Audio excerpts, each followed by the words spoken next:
تیرا کلام رہے گا قائم پہاڑ جب نہ رہے خدایا. تیرے منہ کی ایک بات بھی ٹلے گی نہ چاہے کچھ بھی ہو. تیری مانند یہ ہے زندہ سونے سے بھی قیمتی. میرا دل یہ دے گواہی ہے یہ کتاب عظیم. نازل کرے اپنا کلام شکستہ دلوں کو سکون ملے. تاریکی دور ہو میری راہیں روشن کر. دل اپنا کلام کثرت سے اے خدا بدل دے.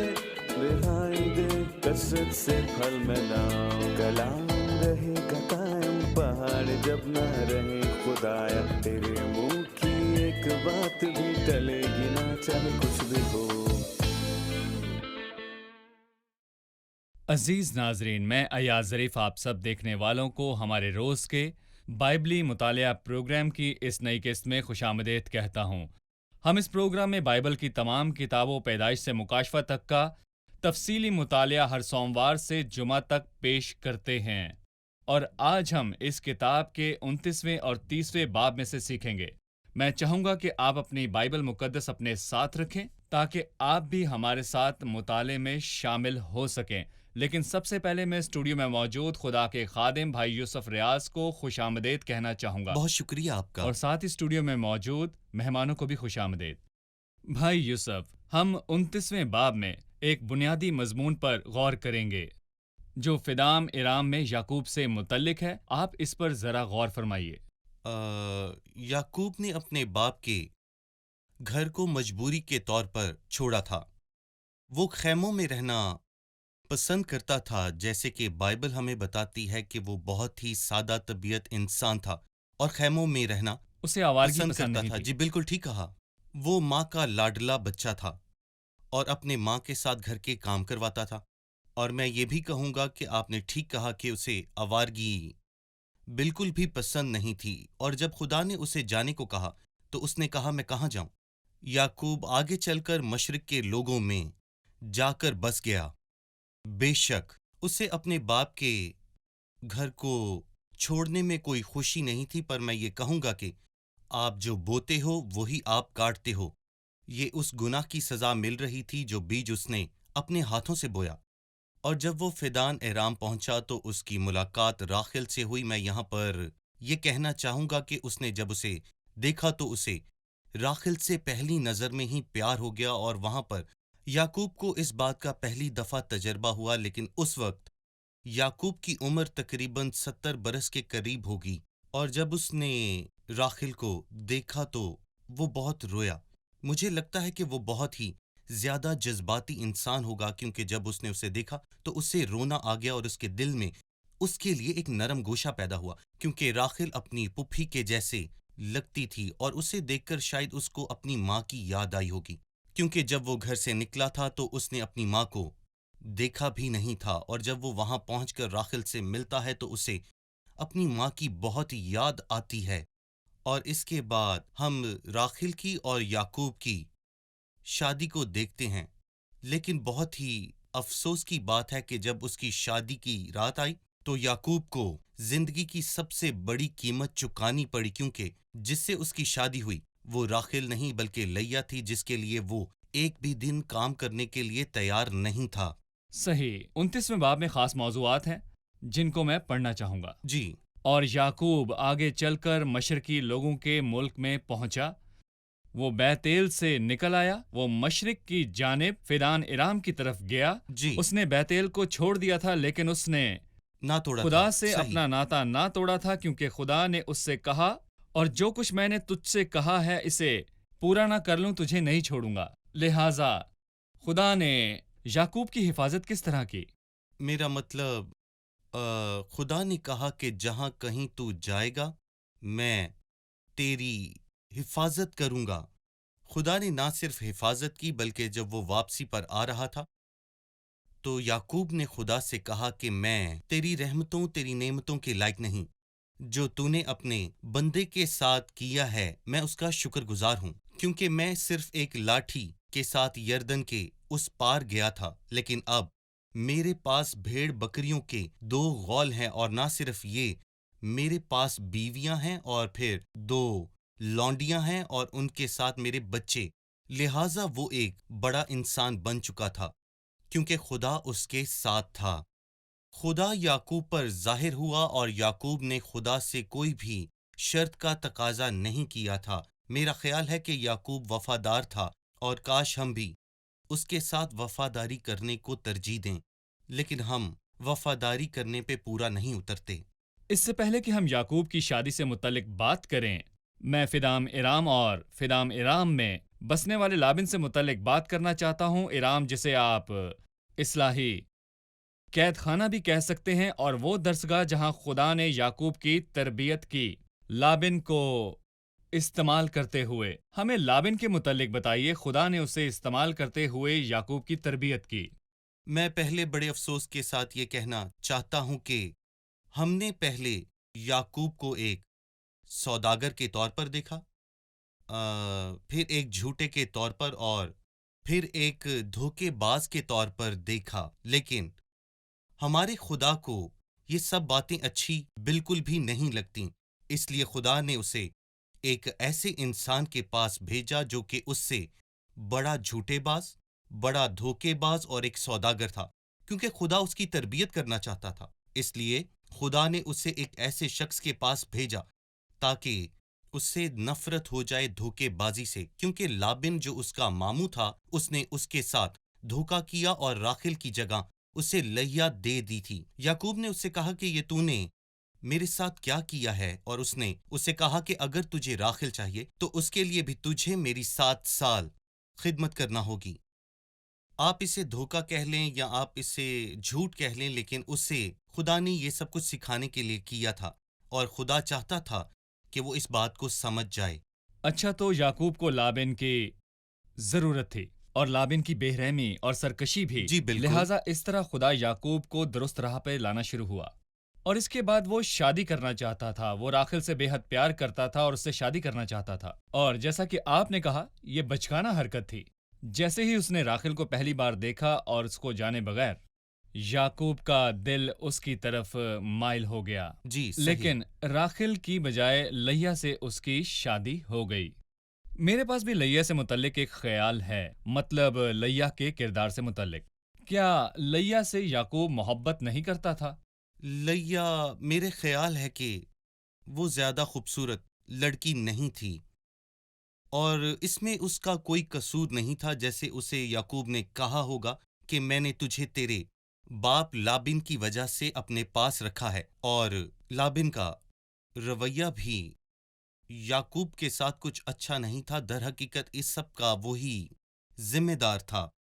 یعقوب اپنا قرض چکا رہا تھا، اور مجھے یقین ہے کہ وہ جب بھی لیا کو دیکھتا ہوگا تو وہ اسے دیکھ کر مسکراتا نہیں ہوگا، اور جب بھی لیا مسکراتی ہوگی تو وہ اسے دیکھ کر اپنے ماتھے پر بل ڈال لیتا ہوگا فوری طور ماتھے پر۔ جی، وہ اسے دیکھ کر خوش نہیں ہوتا تھا۔ بے شک وہ لڑکی قابل رحم تھی، کیونکہ اس میں اس کا کیا قصور تھا، کیونکہ اسے ایک سوداگر باپ ملا تھا، اور اس کے بعد جو شوہر اسے ملا تھا وہ بھی اسے پسند بالکل بھی نہیں کرتا تھا۔ آگے چل کے ہم دیکھیں گے کہ خدا نے اسے بچوں کی صورت میں بہت زیادہ برکت دی تھی، کیونکہ وہ خدا سے ڈرتی تھی اور خدا کے ساتھ وقت گزارتی تھی۔ وہ اپنی ساری فکریں اور اپنے سارے بوجھ خدا پر ڈال دیتی تھی، اور وہ خدا سے پیار کرنے والی خاتون تھی، اور اس لیے خدا نے اسے برکت دی تھی۔ لیکن یعقوب نے اسے ساری زندگی نظر انداز رکھا تھا آخری دن تک۔ صحیح، ہم ایک چھوٹے سے وقفے کے بعد دوبارہ حاضر ہوں گے۔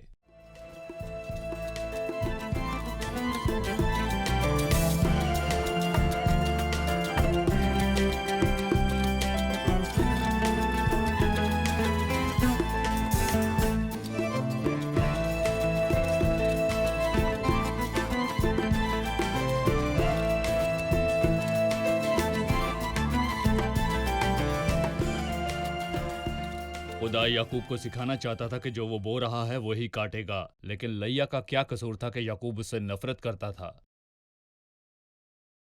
یعقوب اور لیا کا بیاہ خدا کے عین منصوبے کے مطابق تھا تاکہ یعقوب کو نظم و ضبط سکھایا جائے، لیکن اس سب میں لیا کا کیا قصور تھا؟ در حقیقت خدا نے اس کے دکھوں کو دیکھا اور ازالہ کیا۔ 29ویں باب کی 21ویں آیت میں لکھا ہے کہ خدا نے دیکھا کہ لیا کے ساتھ نفرت کی گئی اور خدا نے اس کے رحم کو کھولا۔ یہ پہلی بات ہے۔ اور اس کے بعد خدا نے اسے 6 بیٹے اور 1 بیٹی دی، اور یہ بھی نہ بھولیں کہ یہودا بھی ان میں سے ایک بیٹا صحیح۔ تھا اور لاوی بھی۔ اور اگر سچ میں یہودا ان 6 بیٹوں میں سے بیٹا تھا تو وہ مسیح کی پڑدادی ہوئی۔ لہٰذا خدا نے اس کے دکھوں کو دیکھا اور اس سے بدلہ دیا، اور یعقوب سے شادی کے وسیلے سے اس کی نسل سے مسیح پیدا ہوا۔ خدا نے لیا کو چنا کہ اس کی لڑی سے یسوع مسیح کا آنا ہو، نہ کہ راخل سے جس سے یوسف پیدا ہوا، جو کہ مسیح کی خوبصورت شبیہ ہے۔ لیکن مسیح خود لیا سے آیا اور یہودا کے قبیلے سے پیدا ہوا، کیونکہ خدا بدلہ دینے والا ہمارا خدا ہے۔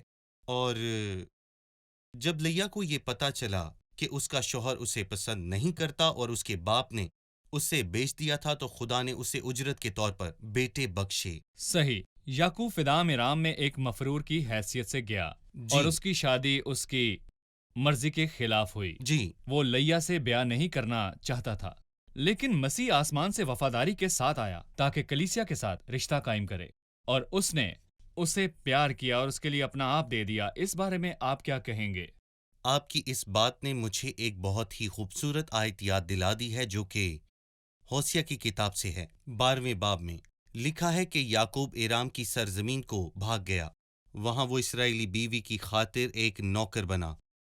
اس نے بیوی کی خاطر چوپانی کی، اور میں یوں کہوں گا کہ اس نے یہ سب کچھ اپنی ہی نافرمانی کی وجہ سے کیا۔ لیکن سارا جلال ہمارے خداوند یسوع مسیح کو، جو آسمان سے زمین پر آیا اور ہم سب کی خدمت کی، لیکن اس نے اپنی باپ کی مرضی کو پورا کیا اور اسے سب سے زیادہ اہمیت عطا کی۔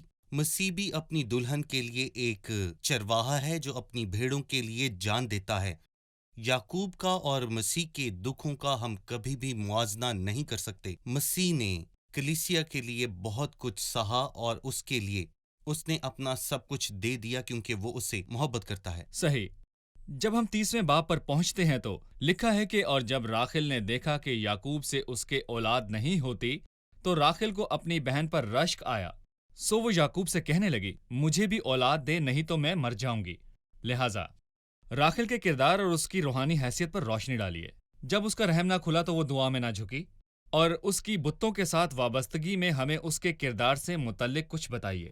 اس سب میں آپ راخل کے بارے میں کیا کہیں گے؟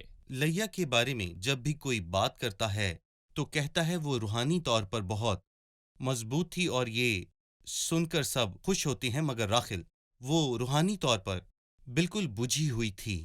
اس کا خدا کے ساتھ کوئی رشتہ نہیں تھا، اور جیسا کہ آپ نے کہا کہ اس نے اپنے باپ کے گھر سے بتوں کو چرا لیا تھا، تو اسی طرح وہ خدا سے بھی دور تھی۔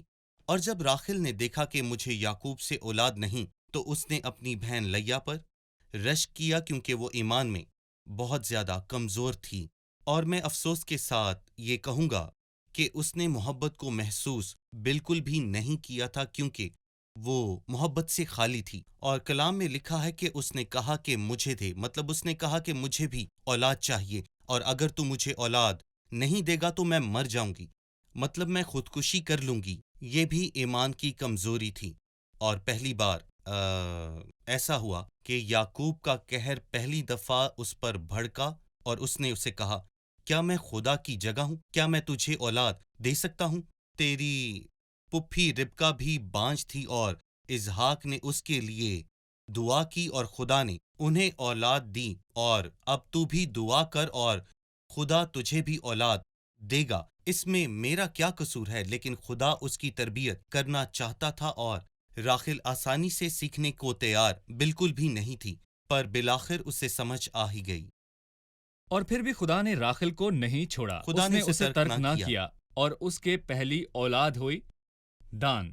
میں صحیح۔ چاہتا ہوں کہ نہ صرف آپ ہمیں دان کے متعلق بتائیے، بلکہ یعقوب کے بچوں سے متعلق بھی بتائیے، جو لیا، راخل یا اس کی 2 لونڈیوں سے پیدا ہوئے، تاکہ ہمارے ناظرین کو یعقوب کی نسل کے بارے میں پتہ چلے۔ مطلب کہ یعقوب کے 12 بیٹے اور ایک بیٹی تھی۔ یہ 12 بچے لیا سے پیدا ہوئے تھے، اور پھر اگر ہم دیکھیں تو آدھے سے زیادہ بچے تو بس لیا کے تھے۔ اس سے پہلے 4 بچے پیدا ہوئے اور پھر اس سے بچے پیدا ہونا بند ہو گئے، لیکن بعد میں خدا نے اسے 2 اور بچے دیے اور کل بچے اس کے 6 ہو گئے۔ جب راخل نے دیکھا کہ میں بے اولاد ہوں اور اس کی بہن کے 4 بچے ہو گئے ہیں تو اس نے کہا کہ یہ کام ایسے نہیں چلے گا، میں اپنی لونڈی بلہا کو اس کے پاس بھیجوں گی، اور اس سے خدا نے 2 بیٹے دیے۔ اور جب لیا نے دیکھا کہ اب وہ جننے سے رہ گئی ہے تو اس نے بھی اپنی لونڈی کو یعقوب کے پاس بھیجا، جس سے 2 اور پھر 2 4 بچے ہوئے، جو کل ملا کر 8 ہو گئے۔ لیکن خدا نے پھر لیا کو 2 بیٹوں سے اور نوازا اور وہ کل ملا کر 10 بچے ہو گئے۔ اور پھر خدا نے راخل کو بیٹا دیا اور اس نے اس بچے کا نام یوسف صحیح۔ رکھا۔ اس سے اسے ایک اور بیٹا ہوا، لیکن وہ پیدائش کے دوران مر گئی۔ صحیح۔ ہو سکتا ہے ابھی جو ہمارے ناظرین دیکھ رہے ہوں وہ یہ کہیں کہ یعقوب نے 2 عورتوں سے بیاہ کیا اور اس کے علاوہ 2 لونڈیاں بھی، لہٰذا وہ 4 ہوئیں۔ 4 عورتیں، آپ کثرت ازدواج کی مخالفت کیوں کرتے ہیں؟ اور آپ ایک مرد اور ایک عورت کی بات کیوں کرتے ہیں؟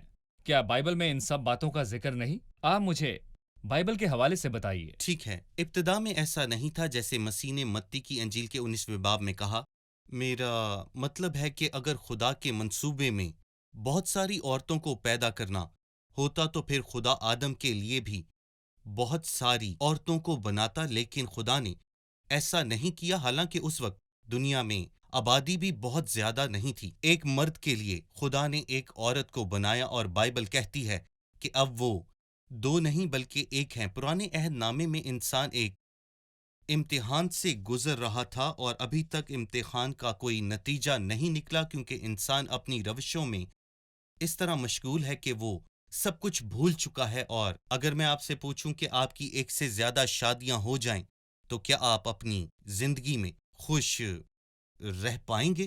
انسان کبھی بھی 1 سے زیادہ شادیاں کر کے اپنی زندگی میں خوش نہیں رہ سکتا، کیونکہ یہ سب خاندانوں پر لعنت کا ایک بڑا باعث بنتا ہے اور انسان اس سے پریشان اور دکھ میں ہی رہتا ہے۔ لیکن آج یہ سب کچھ ہوتا ہے، لیکن پرانے عہد نامے میں اس کا نتیجہ بھی کچھ اچھا نہیں تھا کہ 1 سے زیادہ شادیاں کی جائیں اور اس میں انسان کو ہمیشہ خوشی ملے۔ اور پھر مسیح آیا اور اصلاح آئی، اور مسیح نے کہا کہ شروع میں ایسا بالکل بھی نہیں ہوتا تھا، اور اس واسطے مرد اپنے ماں باپ کو صحیح۔ چھوڑے گا اور اپنی بیوی سے ملا رہے گا، اور وہ 2 تن نہیں بلکہ 1 تن ہوں گے۔ لہٰذا بائبل بیان کر رہی ہے ان خاندانوں کے حالات اور کثرت ازدواج کو کیا کوئی الہی حکم یا اجازت نامہ نہیں جو 1 سے زیادہ شادیوں کے آپ نے حق بالکل میں ٹھیک ہو؟ کہا، نہ ہی کوئی حکم نامہ تھا اور نہ ہی کوئی اجازت نامہ دیا گیا تھا۔ اس لیے خدا بتا رہا ہے کہ یہ سب کچھ کیوں ہوا تھا۔ یہ خاندانوں کی تباہی اور بربادی کا سبب بنا صحیح۔ تھا۔ ہم ایک چھوٹے سے وقفے کے بعد دوبارہ حاضر ہوں گے۔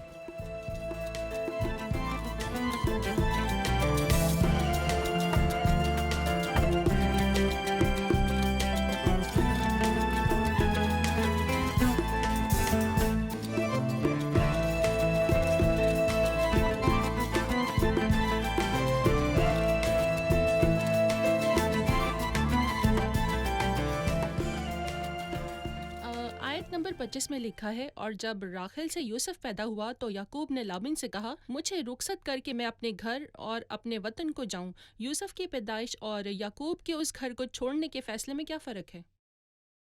دیکھیں، یوسف آیا اور چیزیں بدل گئیں، اور پھر یعقوب نے یوسف کی پیدائش پر جگہ چھوڑنے کا فیصلہ کیوں کیا؟ جی ضرور، مگر اس پر ہم بعد میں بات کریں گے۔ یوسف بہاروں میں پھول اور پھلوں کا ایک نمونہ ہے جو کہ مسیح کی شبیہ ہے، اس حد تک کہ انسان اس میں سے مسیح اور یوسف کے درمیان 100 سے زیادہ مثالوں کو دیکھ سکتا ہے۔ اور جیسے ہی یوسف پیدا ہوا تو یعقوب کے دل میں اس عمدہ زمین کی تڑپ جاگی، اور اس نے اس غلامی سے جو اس نے ایرام میں دیکھی تھی اس سے رہائی پانے کا فیصلہ کیا، اور یہ برکات کی شروعات تھی۔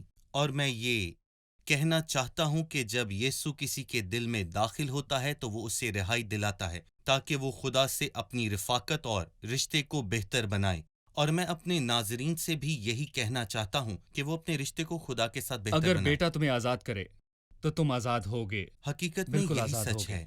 یوسف آیا اور اس نے قیام بخشا، لہٰذا یعقوب یوسف کی پیدائش کے بعد بھی فدان ٹھیک ہے، ارام وہ میں ہی وہی رہا، تھا، صحیح۔ لیکن اس کے دل میں واپس جانے کی خواہش تھی۔ یعقوب نے لابن سے کہا کہ مجھے رخصت کر، لیکن اس میں ایک پیشکش بھی تھی۔ اس کو اس کی اجرت دینے کے حوالے سے میں چاہوں گا کہ آپ اس بارے میں ہمیں اور ہمارے ناظرین کو آگاہ کریں کہ خدا یعقوب کے ساتھ تھا تاکہ اسے اجر دے، برکت دے اور اس کے وعدوں کو پورا کرے۔ یہ بہت ہی کمال کی بات ہے۔ اس سے خدا کے کلام کے طریقوں اور اس کی خصوصیات کا پتہ چلتا ہے۔ زبور 103 میں لکھا ہے کہ خدا مظلوموں کے لیے عدالت اور عدل انصاف سے سے کام کام کرتا ہے۔ اور اس وقت یعقوب نے اپنے ماموں لابن کے گھر 14 برس تک کام کیا۔ یہ 14 برس کا معاہدہ تھا، مگر اسے لیا کو تھما دیا گیا، حالانکہ وہ اسے نہ تو پیار کرتا تھا اور نہ ہی کبھی اس نے اسے چاہا تھا۔ ٹھیک ہے، اس شخص نے وہاں کام کرنے کے لیے 14 برس گزارے تھے اور نہ ہی اسے یہ بتایا گیا تھا کہ ان کاموں کی شرائط کیا ہیں۔ آج بھی ایسے بہت سے ممالک ہیں جو اپنے مزدوروں کے ساتھ ناروی جیسا سلوک کرتے ہیں، اور ان کا احتساب بھی ضرور ہونا چاہیے۔ لیکن لابن ایک ظالم انسان تھا، لیکن 6 برسوں میں خدا نے اسے بہت زیادہ برکت بخشی اور اس کی قسمت بدلی، اور خدا نے اسے 6 سالوں کے بدلے 20 سالوں کا بدلہ دیا اور اکیلا یہ نہیں اس کے لیے چھوڑا۔ بچت تھی۔ جی بالکل۔ اور جب مصر سے اسرائیل واپس نکلے تو خدا نے انہیں حکم دیا کہ وہ ان کو لوٹیں اور ان کی ساری مال و دولت کو اکٹھا کریں۔ کیا کوئی سوچ سکتا ہے کہ خدا کبھی ایسا حکم دے سکتا ہے؟ لیکن یہ سچ ہے کہ خدا نے انہیں ایسا کرنے دیا، کیونکہ یہ سب ان کا حق تھا کہ وہ ان سے لوٹ مار کریں، کیونکہ کئی سالوں تک وہ ان کی بلا معاوضہ خدمت کرتے اور ان سے مار کھاتے اور ان کی غلامی کرتے تھے، مگر خدا نے آزاد کیا۔ خدا اس کے لیے کھڑا ہوا، جی کھڑا ہوا۔ خدا نے اس کے حق کو بحال کیا، جی بالکل۔ خدا نے اس کے دل پر بھی کام کیا جب تک اس نے فیصلہ نہ کر لیا کہ وہ جی وہاں سے بالکل۔ رخصت ہوگا۔ بالکل۔ میں اجرت پر رکنا چاہوں گا۔ آپ ہمیں اجرت جی۔ کے متعلق بتائیں، اس کے اور لابن کے درمیان کیا طے پایا، اس کی اجرت کیا ہوگی اور کس طرح ہمارے خداوند نے معجزانہ طور پر مداخلت کی تاکہ یعقوب کے حصے کو بڑھائے۔ مطلب کہ وہ متفق ہوئے تھے کہ بھیڑ بکریاں اور مادہ بھیڑ جن کی نسلیں اور رنگ جدا ہیں وہ لابن کے ہوں گے اور جو یعقوب کے ہوں گے۔ یہاں پر میں یہ کہنا چاہتا ہوں کہ واضح طور پر لکھا ہے کہ خداوند نے یعقوب کو عزت دینی چاہیے۔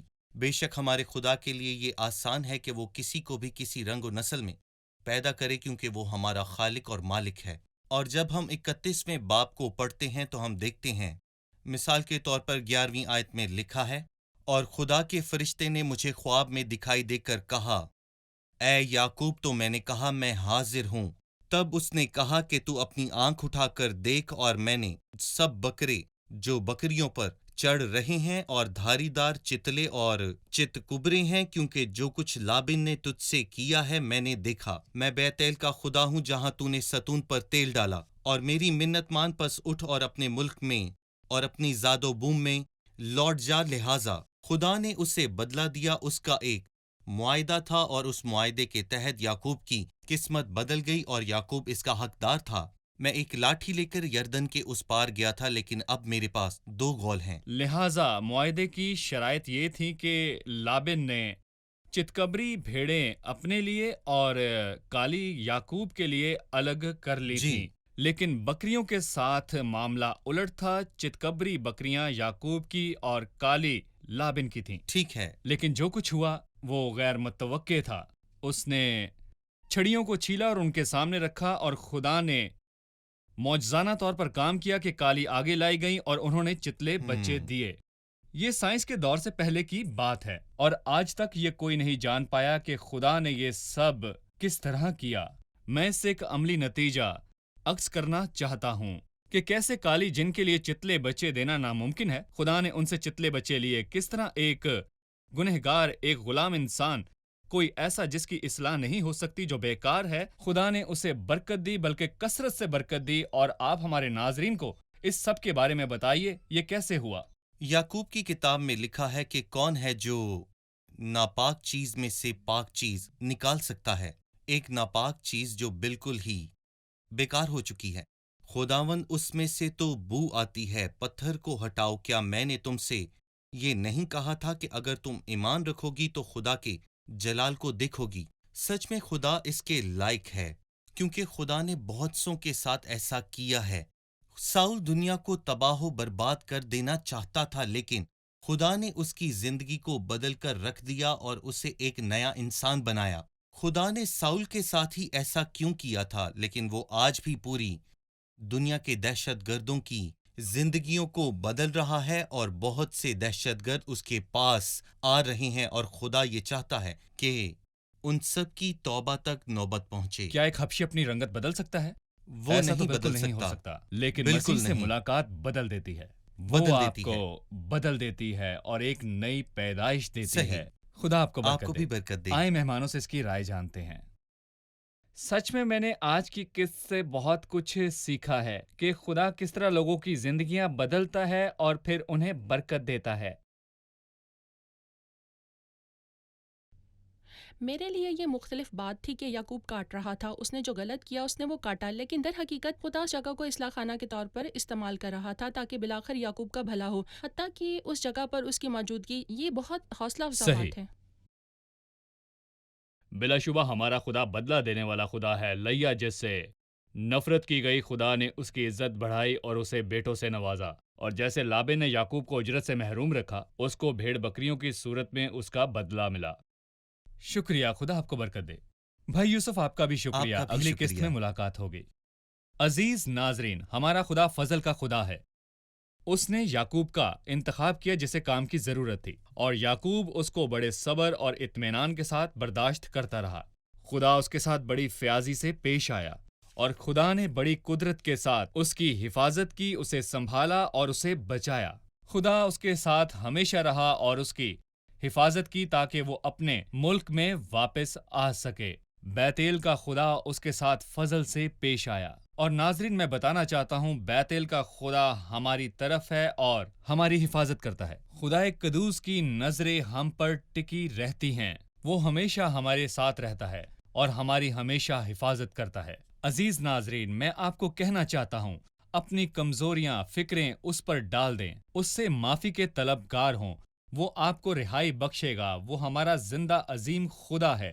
میرے عزیزو، میں آپ کو کہنا چاہتا ہوں کہ جس طرح خدا نے یعقوب کو برکت بخشی، وہی خدا آپ کو بھی برکت دینا چاہتا ہے۔ آپ صرف اس پر ایمان رکھیں، وہ آپ کو ایک نئی زندگی دیتا ہے۔ ان الفاظ کے ساتھ اگلے پروگرام میں پھر ملاقات ہوگی۔ خدا آپ کو برکت دے۔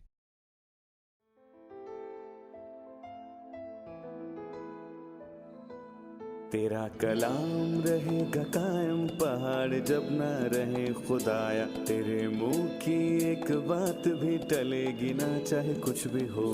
تیری مان دیے ہے زندہ، سونے سے بھی قیمتی، میرا دل یہ دے گواہی ہے، یہ کتاب عظیم نازل کرے اپنا کلام، شکستہ دلوں کو سکون ملے، تاریکی دور ہو میری راہیں روشن کر، دل اپنا کلام کثرت سے اے خدا بدل دے، رہائی دے کثرت سے پھل ملاؤ۔ کلام رہے گا قائم، پہاڑ جب نہ رہے خدایا، تیرے منہ کی ایک بات بھی ٹلے گی نہ، چاہے کچھ بھی ہو۔